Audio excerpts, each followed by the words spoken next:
What if I told you that hitting 60 with only $185,000 in retirement savings might not mean you're behind? Most people panic at this age, thinking they've failed, and the truth is that $185,000 most people panic about? It could potentially be exactly what you need, if you know how to use it. Let me show you. On this channel, we cut through the noise with data-backed strategies for smarter retirement planning. Today, I'll show you why the average 60-year-old might need far less than most experts claim, and how just a few smart moves could potentially change everything.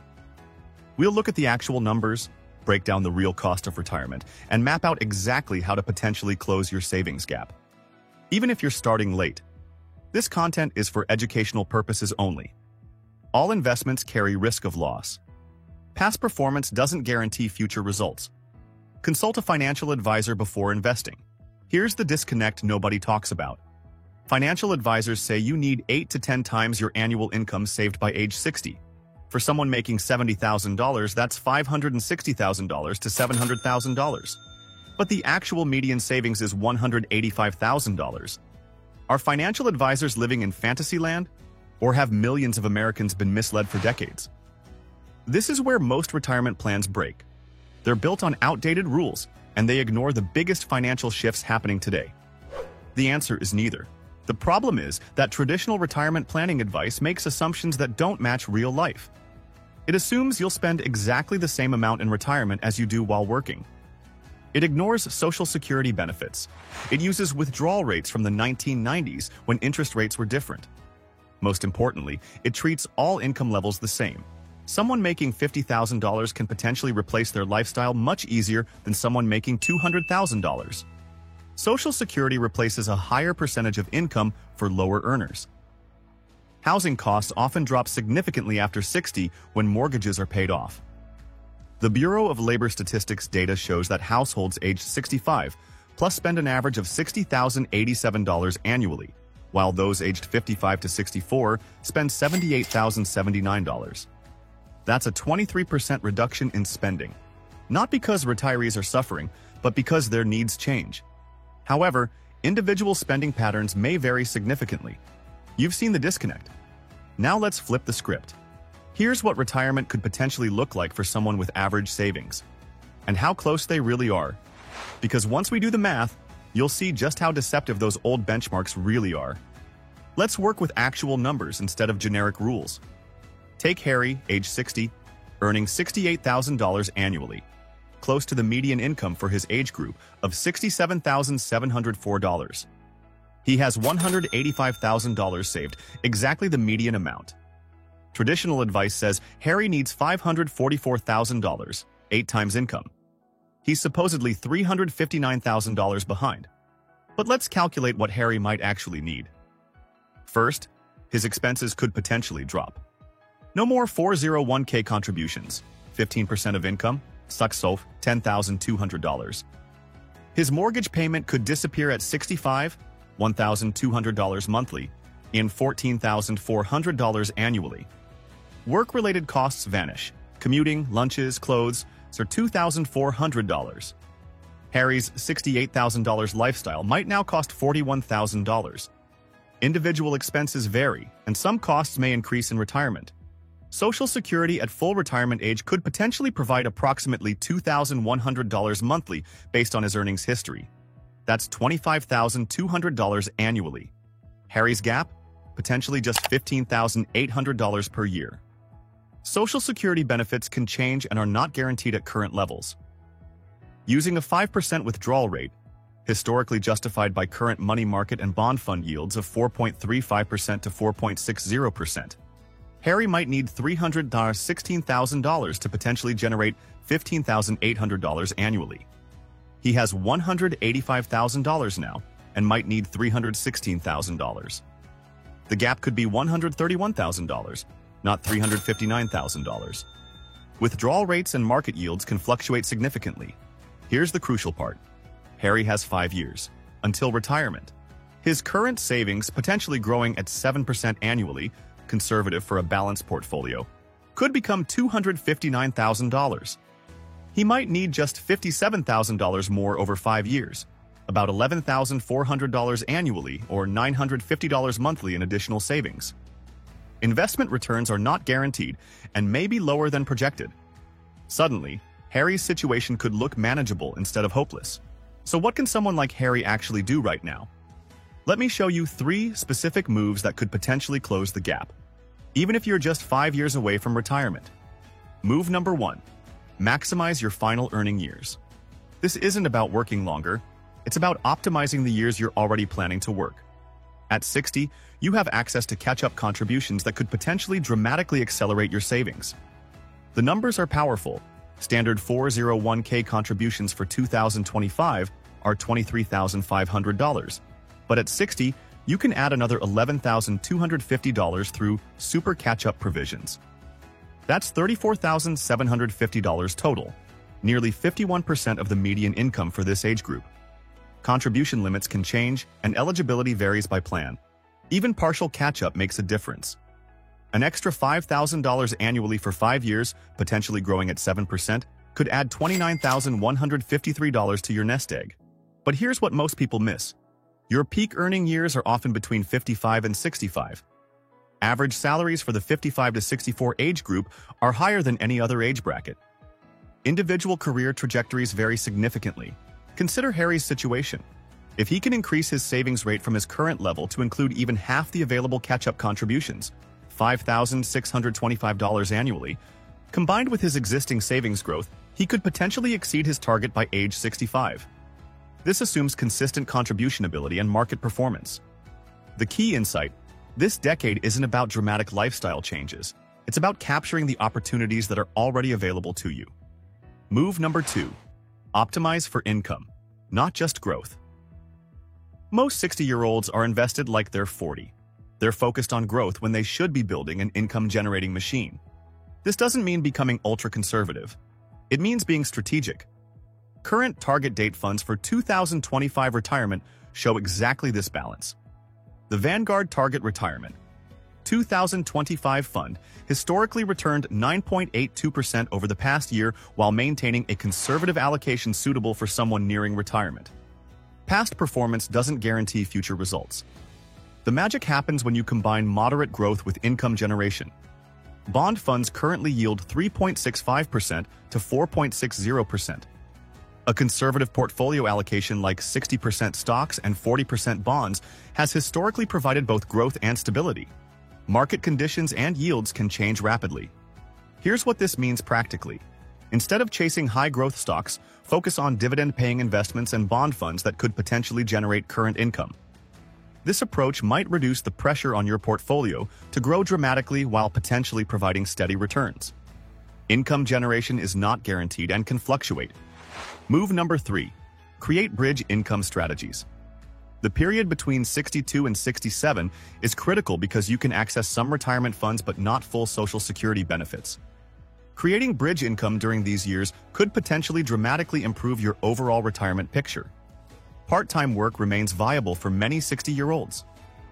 Current wage data shows opportunities ranging from $20 to $39 per hour for flexible, retiree-friendly positions.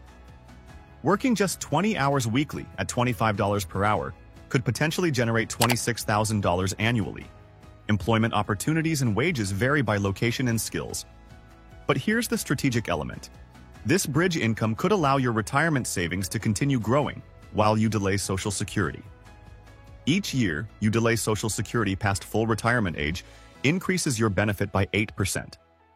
For someone entitled to $2,100 monthly, delaying from 67 to 70 could increase that to $2,604 monthly, an extra $6,048 annually for life.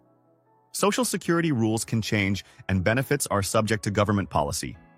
But here's the thing. No, plan works if you're too afraid to stick with it, and most people at 60 aren't failing because of math. They're failing because of fear. Let's address the emotional side of this equation. The 2025 EBRI Retirement Confidence Survey found that 67% of workers feel confident about retirement, but 79% worry about government changes to Social Security and Medicare. This anxiety often leads to poor decisions. People become either too conservative, keeping money in low-yield savings, or too aggressive, chasing unrealistic returns. Both approaches can potentially derail an otherwise solid plan. The confidence comes from having a plan that accounts for realistic scenarios. Harry's plan could potentially work if his portfolio grows at 7% annually, below the historical stock market average. It might work if inflation remains around 3%, close to current levels. It assumes Social Security remains largely unchanged, one possible scenario given political realities. All assumptions carry uncertainty and may not materialize, but plans need flexibility. If Harry's investments perform better, he could potentially retire earlier or live more comfortably. If they perform worse, he has options. Work one additional year, optimize his Social Security claiming strategy, or adjust his spending slightly. The key insight: financial confidence at 60 could come from having multiple options, not from having perfect projections. But even with the best strategy, one wrong assumption can potentially wreck your whole plan. These are the 5 mistakes I see over and over, and how to avoid every one of them. Mistake number 1. Comparing yourself to averages instead of your needs. The average retirement savings of $537,560 for the 55 to 64 age group is misleading because it's skewed by high earners. A small percentage of people with $2+ million in savings pull the average far above what typical households have or need. Focus on your specific income replacement needs, not generic benchmarks. Someone with a paid-off house and modest lifestyle may need less than someone with ongoing housing costs and expensive hobbies. Mistake number 2. Ignoring healthcare. Cost inflation. Healthcare costs have historically risen at 5.3% annually for retirees, nearly double general inflation. This reality requires specific planning, not just general portfolio growth. Consider healthcare-focused savings strategies like HSAs, which offer triple tax advantages for those eligible. Healthcare cost inflation may vary significantly in the future. Mistake number 3. All or nothing thinking. Many people assume they need to choose between working until 70 or retiring at 62 with reduced Social Security. The reality offers more flexibility. You might work full-time until 65, then part-time until 67, then fully retire with optimized Social Security benefits. Employment opportunities and health considerations vary by individual. Mistake number 4. Static planning. Your plan at 60 shouldn't be the same as your plan at 65. Markets change, personal circumstances evolve, and opportunities arise. Annual reviews allow you to adjust contributions, rebalance portfolios, and optimize timing. Mistake number 5. Underestimating Social Security. Social Security currently provides the foundation for most retirement income. The average benefit covers about 40% of pre-retirement income, but for middle-income earners, it can potentially replace 60% or more. Understanding your projected benefits changes everything about how much you might need to save privately. Social Security benefits are subject to potential changes in government policy. The bottom line: avoid these mistakes by staying flexible, focusing on your specific situation, and updating your plan regularly as circumstances change. Here's your immediate action plan, regardless of where you stand today. Week 1. Calculate your real numbers. Use the Social Security Administration's online calculator to get your projected benefits. List your current expenses and identify which ones might disappear in retirement. This gives you your actual income replacement need, not a generic percentage. Week 2. Audit your current portfolio. Are you too conservative for someone with a 5 to 10-year time horizon? Current money market rates of 3.65% may not outpace inflation long-term. Consider rebalancing to a more growth-oriented allocation appropriate for your timeline. All investments carry risk and returns are not guaranteed. Week 3. Maximize available opportunities. If your employer offers 401k matching, ensure you're capturing it fully. Investigate catch-up contributions. Even an extra $200 monthly could potentially add up significantly over 5 years. Week 4. Plan your bridge strategy. Research part-time work opportunities in your field. Understand your Social Security claiming options and how delayed retirement credits work. Model different scenarios to find your potentially optimal approach. The key is starting now. Every month you delay costs potential compound growth. But don't let perfect be the enemy of good. Small improvements consistently applied could potentially make dramatic differences over time. Remember Harry's situation. He went from apparently being $359,000 behind to potentially needing just $950 monthly in additional savings. That's how Harry turned panic into a plan. And you could potentially too. But if you want to see exactly how to potentially build an income engine from your investments, I've got something for you in the next video. If you're 60 and have saved anything close to $185,000, you're not behind. You're in the middle of the pack with potential real options for a comfortable retirement. The key is optimizing the opportunities in front of you, rather than panicking about generic benchmarks that may not apply to your situation. Your homework: calculate your actual income replacement need using the method we discussed.